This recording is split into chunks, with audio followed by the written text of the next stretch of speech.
আসসালামু আলাইকুম, শাওলিন কিচেনে সবাইকে স্বাগতম। আশা করি বন্ধুরা ভালো আছেন। আজকে আমি আপনাদের সাথে শেয়ার করব কোরাল মাছ দিয়ে সিমের বিচি রান্না। এই শীতে একবার হলো আপনারা সিমের বিচি দিয়ে এভাবে কোরাল মাছ রান্না করে খাবেন। চুলায় একটা ফ্রাই প্যান বসিয়ে আমি কয়েক পিস কোরাল মাছ কেটে দিয়ে পরিষ্কার করে সামান্য হলুদ এবং লবণ মাখিয়ে নিয়ে নিচ্ছি। এখন মাছগুলোকে ভাজার জন্য ফ্রাই প্যানে দিয়ে দেব।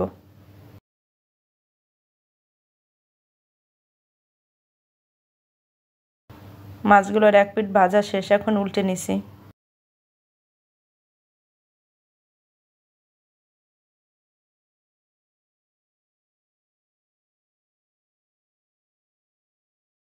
মাছগুলোকে ভাজা শেষ করে এখন চুলে একটা কড়াই দিয়ে এর সাথে দিয়ে দিচ্ছি 3 টেবিল চামচ সয়াবিন তেল।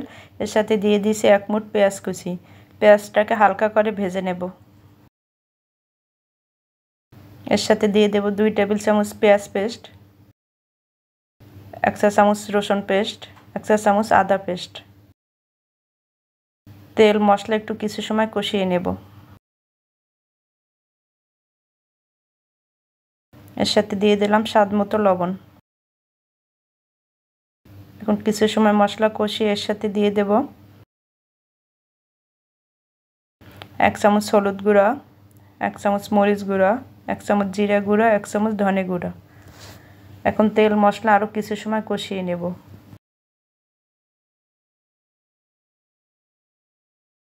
তেল মশলা কিছু সময় কষানোর পর এর সাথে দিয়ে দেব সামান্য পানি।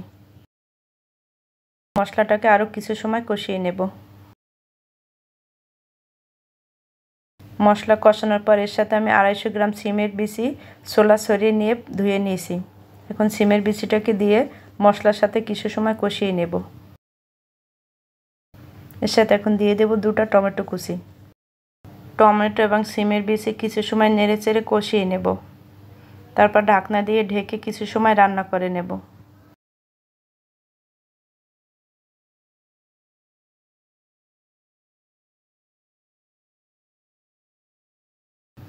ঢাকনা দিয়ে কিছু সময় রান্না করার পর এখন নেড়েচেড়ে আরও কিছু সময় কষিয়ে নেব।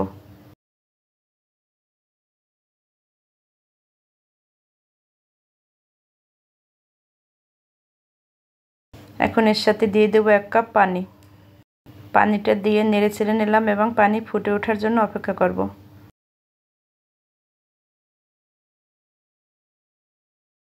এখন আমি যে মাছগুলো ভেজে রেখেছিলাম সেই মাছগুলো দিয়ে দিলাম।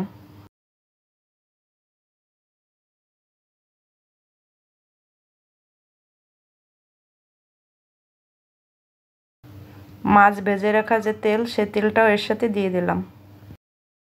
এখন নেড়েচেড়ে নেব এবং সিমের বিচি সেদ্ধ হওয়া পর্যন্ত রান্না করব।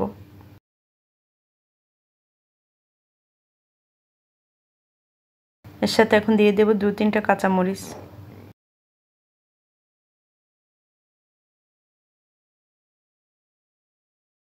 এর সাথে দিয়ে দিচ্ছি 1/2 চামচ ভাজা জিরার গুঁড়ো। 1/2 চামচ ভাজা জিরার গুঁড়ো দেওয়ার পর একটু সময় নেড়েচেড়ে নিলাম।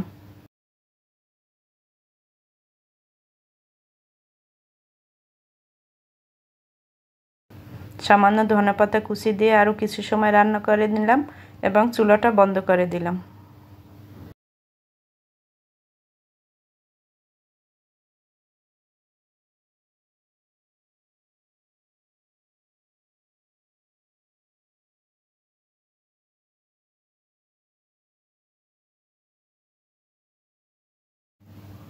দেখুন বন্ধুরা, তৈরি হয়ে গেলে দারুণ স্বাদের সিমের বিচি দিয়ে কোরাল মাছ রান্না।